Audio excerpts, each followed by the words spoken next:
Society is a complex structure which needs proper engineering at different levels. Social workers, being social engineers, can put a great amount of beneficial influence on this. Here, we're about to study all the basics that one has to know about social work, along with some of the existing misconceptions.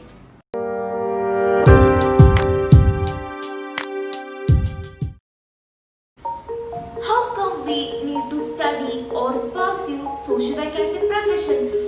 Isn't it supposed to be a virtue? Everyone have a social worker in them and might as well have done some services in their lifetime. But contradictory to this, some people like politicians, philanthropists, etc. do such works and continue to do so for their lifetime. These all are the most discussed misconceptions about social work that many of us likely to have. We don't have to grow them further if it is a misconception, right? Definitely not. So, how much of it is true? Or is there any truth at all? Come, let's find out. Beginning with the most confused things, I think is good for easing the way up to an understanding. Social work is far more different from social service. Politicians, philanthropists, etc. are essential constituents of social service. At the same time, social work is a profession aiming at social welfare through human development. Like all other professions, it also has certain guidelines, ethics, principles, and methods to work with. So, what all are there in social work to study? What do we have to know about it? Is it really a thing to study, or should it be a person's innate quality? Never. We cannot say that. This is a standardized profession with all the perks of being one. There are 7 underlying principles in social work, which are principle of acceptance, principle of confidentiality, principle of individualization, principle of self-determination, principle of non-judgmental attitude, principle of purposeful expression of feelings, and principle of controlled emotional involvement. It is based on these principles all that social work activities are carried out.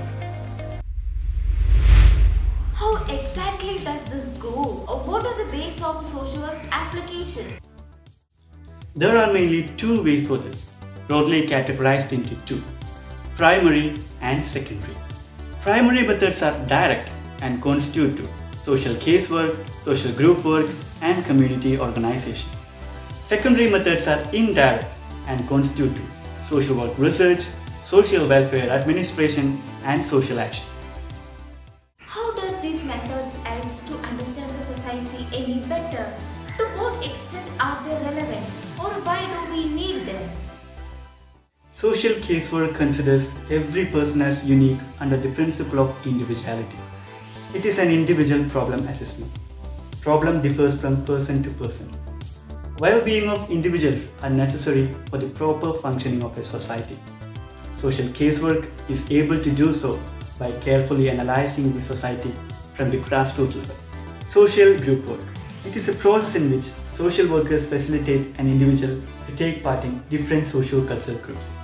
The group acts as a medium for change of individuals. Community organization. Everybody is a member of a community, and no community is perfectly organized. For this, it would require a systematic approach or a process like community organization. Identifying problems, resource mobilization, developing and maintaining of social relationships, etc. are the main functions of it. Social work research. This is an indirect enabling method, that is, it tests or seeks to find facts and hypotheses for its validity. Both old and new ones are examined. To initiate or to perform any scientific social work programs, the role of social work research is inevitable. Social welfare administration. This is a method of organizing and administrating of both public and private social work services. Forming new programs, recruitment of persons, guidance and supervision, skill providing for good relationship, coordination, etc. are some of its functions. Social action. It focuses upon dealing with social problems by bringing about certain changes for social welfare. It works to ensure nobody is under any kind of social pressure and everybody is getting all in their right. Its main aim is to maintain a balance between community need and solution through individual and group activities. Still, a question remains. In what areas do we need social work? What are its scopes?